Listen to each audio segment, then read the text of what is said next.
Allô, allô, coucou. Bonjour les confinés, j'espère que vous allez bien. J'espère que vous mettez à profit le confinement pour faire toutes ces choses que vous remettez à plus tard pendant l'année, comme par exemple faire de l'administratif ou unifier la relativité générale avec la mécanique quantique. Aujourd'hui, je voudrais rendre hommage au personnel médical qui lutte sans relâche contre l'épidémie de Covid-19. C'est pourquoi aujourd'hui j'ai décidé de vous parler d'une rue qui porte le nom d'une infirmière célèbre dans le monde entier, Edith Cavell.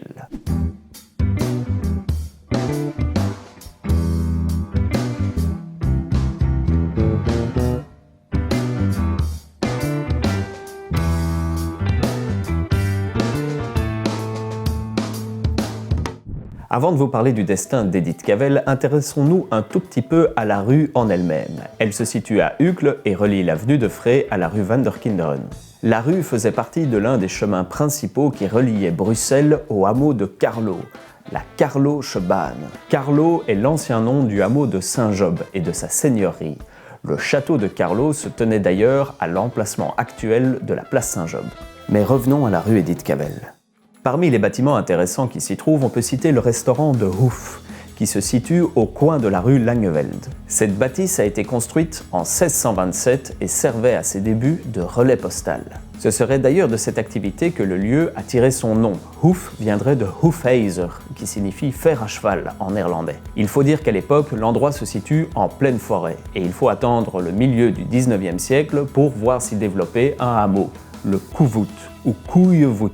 Pas de jeu de mots pourris, s'il vous plaît. De Hoef est alors réaménagé en ferme et plus tard il deviendra une guinguette, un bistrot et enfin un restaurant. Quasiment juste en face se trouve l'école catholique Notre-Dame-des-Champs, qui s'appelait autrefois Institut des Dames de Marie et qui fut créé à Alost en 1817. À la base, c'était une école pour dentelières, mais on en profitait pour donner aux jeunes filles une bonne éducation chrétienne et pour leur apprendre le français au nez et à la barbe des Hollandais. L'Institut a fini par créer une dépendance à Bruxelles qui s'est installée rue Edith Cavell, qui ne s'appelait pas encore rue Edith Cavell, en 1910. C'est d'ailleurs là que ma maman a fait ses études, mais pas en 1910, un peu plus tard quand même. C'est en 1918 que la rue Edith Cavell va s'appeler rue Edith Cavell, et nous allons voir pourquoi. Edith Cavell est une infirmière anglaise née en 1865 en Angleterre, dans le Norfolk. Après avoir reçu une éducation chrétienne très stricte, elle est placée dans un pensionnat où elle reçoit une éducation générale et où elle apprend le français. Après la fin de sa formation, la directrice du pensionnat lui trouve une place de gouvernante chez un avocat bruxellois, Maître François. Elle part donc à Bruxelles en 1890 et va y rester 5 ans. Elle doit ensuite rentrer en Angleterre pour s'occuper de son père malade. Après la guérison de ce dernier, elle va décider de consacrer sa vie aux soins des malades. Elle entreprend donc à 31 ans de devenir infirmière et intègre la London Hospital Nurses Training School. Il faut savoir que le métier d'infirmière n'existait pas avant le milieu du 19e siècle. Cette fonction était au préalable assurée par les bonnes sœurs, et ce depuis des siècles. On doit l'une des premières écoles d'infirmières à la britannique Florence Nightingale en 1860. C'est donc dans une profession extrêmement récente et encore très peu reconnue que Edith Cavell décide de se lancer.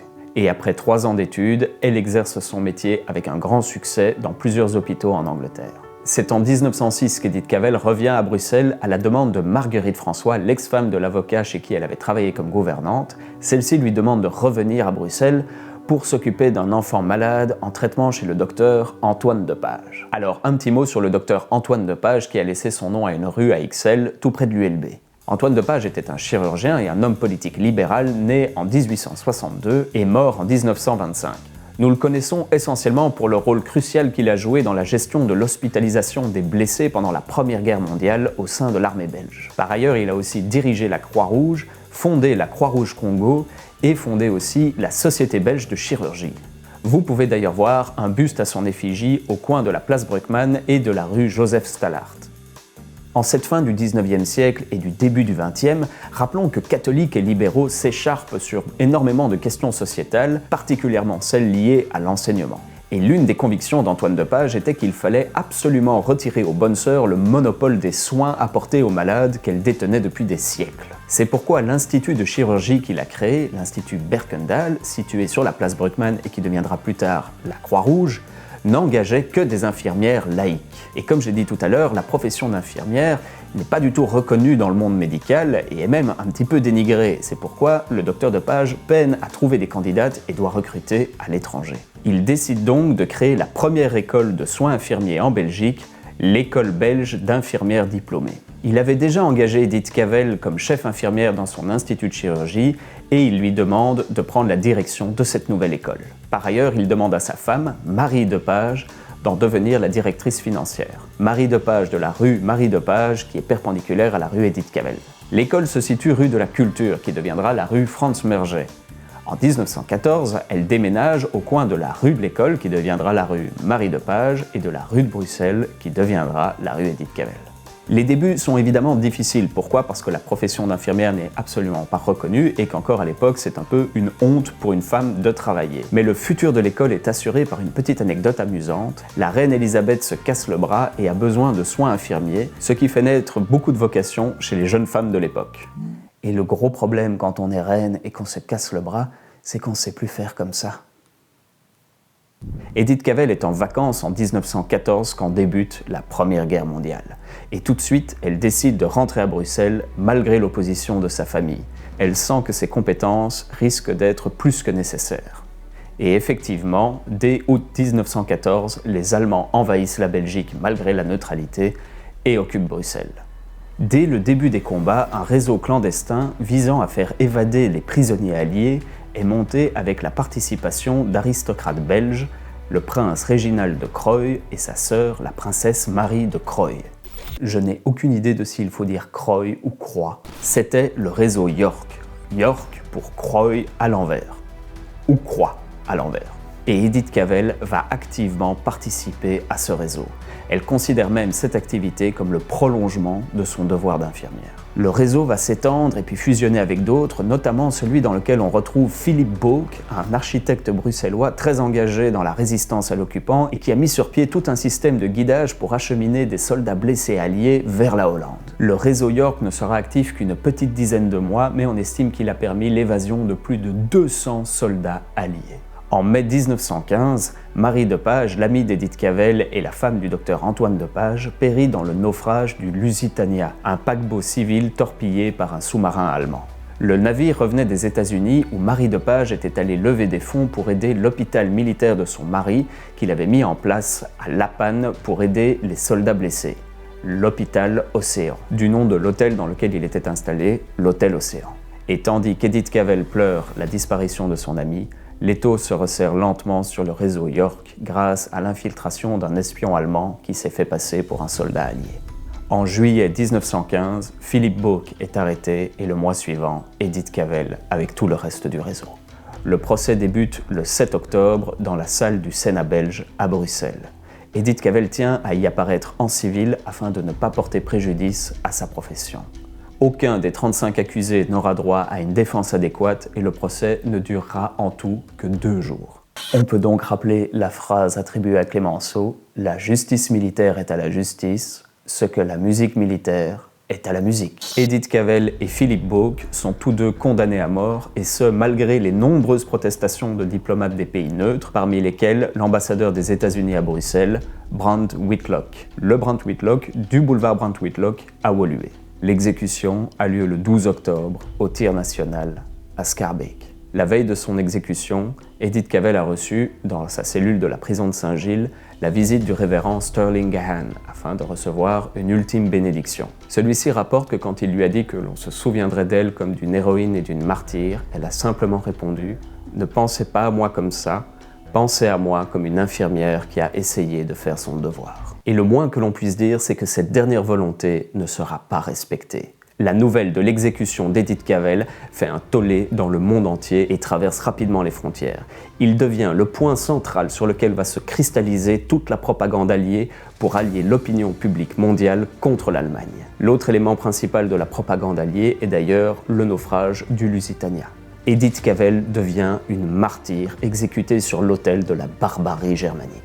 Ce symbole contribuera même à l'entrée en guerre des États-Unis en 1917. Le Kaiser lui-même comprend la portée symbolique de la mort de l'infirmière et interdira à son état-major d'exécuter une femme sans son accord préalable. Au lendemain de la guerre, le corps d'Edith Cavell est exhumé et regagne l'Angleterre en grande pompe sous escorte militaire. Notons que le conseil communal d'Uccle a pris la décision de renommer la rue de l'École rue Edith Cavell le 20 novembre 1918. C'est vous dire à quel point son image et sa renommée étaient importantes. Lors du même conseil, il est décidé de renommer la rue de l'École rue Marie de Page. Notons que Philippe Boak, qui a été exécuté en même temps qu'Edith Cavell, donnera lui aussi son nom à une rue, mais à Etterbeek. C'est d'ailleurs dans cette rue qu'est né Hergé, le papa de Tintin. Enfin, la rue ne s'appelait pas encore Philippe Boak, mais la rue Krantz, vu qu'Hergé est né en 1907. Pour en revenir à Edith Cavell, son nom sera honoré dans le monde entier. Elle a même une montagne qui porte son nom au Canada. En Belgique, son nom est resté célèbre puisque la clinique Edith Cavell a continué à se développer à travers les décennies, a fusionné avec différentes cliniques et hôpitaux pour devenir en 2000 le CHIREC, Centre Hospitalier Interrégional Edith Cavell. Et je connais drôlement bien ce bâtiment parce que c'est là qu'on m'a mis ça dans les genoux. Ce qui n'est pas un excellent souvenir. Cela dit, j'y ai aussi des bons souvenirs, puisque c'est là qu'on m'a retiré ça des genoux. Bon, et accessoirement, comme autre bon souvenir, il y a aussi ma fille qui est née là. D'ailleurs, un gros bisou à toute l'équipe d'infirmières de néonat. En 2017, la plupart des activités médicales ont été transférées vers le nouvel hôpital Delta à Oderghem, mais il reste encore une petite polyclinique sur place. Bien, je crois qu'on a fait le tour. J'ai été très content de pouvoir vous parler aussi d'autres rues, comme la rue Marie de Page, la rue Antoine de Page, le boulevard Brand-Whitlock, la rue Philippe Boak. Mon Dieu, mais tout est lié! J'en profite aussi pour vous rappeler que les sources que j'ai consultées pour préparer cet épisode sont disponibles ci-dessous dans la description. D'ailleurs, si vous voulez plus de détails sur l'histoire d'Edith Cavell, je vous conseille de consulter un site qui m'a beaucoup aidé, qui est le site du BECCG, The Belgian Edith Cavell Commemoration Group. J'espère que cet épisode vous a plu, même s'il est un petit peu plus long que d'habitude. En même temps, en cette période de confinement, j'ai pas trop de scrupules à vous prendre un peu plus de temps. Je voudrais aussi vous remercier pour les nombreux gentils commentaires que j'ai reçus suite à l'épisode sur la peste. Franchement, ça fait très plaisir parce qu'après tout ce temps, j'avais un petit peu peur de relancer la machine et recevoir des encouragements. Voilà, ça fait chaud au cœur. D'ailleurs, si vous voulez soutenir la chaîne, n'hésitez pas à partager cet épisode sur les réseaux sociaux, à en parler à vos amis, à votre maman, qui sait, ça peut peut-être l'intéresser. Vous pouvez aussi liker, comme disent les jeunes. Et si vous avez des remarques ou des questions, eh bien n'hésitez pas à m'en faire part ci-dessous dans les commentaires. Bref, je vous donne rendez-vous très bientôt, j'espère, pour un nouvel épisode. D'ici là, s'il vous plaît, restez confinés, prenez soin de vous, prenez soin de vos proches. Et bien sûr, une dédicace toute spéciale à tout le personnel soignant. Et j'espère que si vous avez regardé cette vidéo, elle vous aura changé un petit peu les idées pendant quelques minutes. Gros bisous, courage et à bientôt.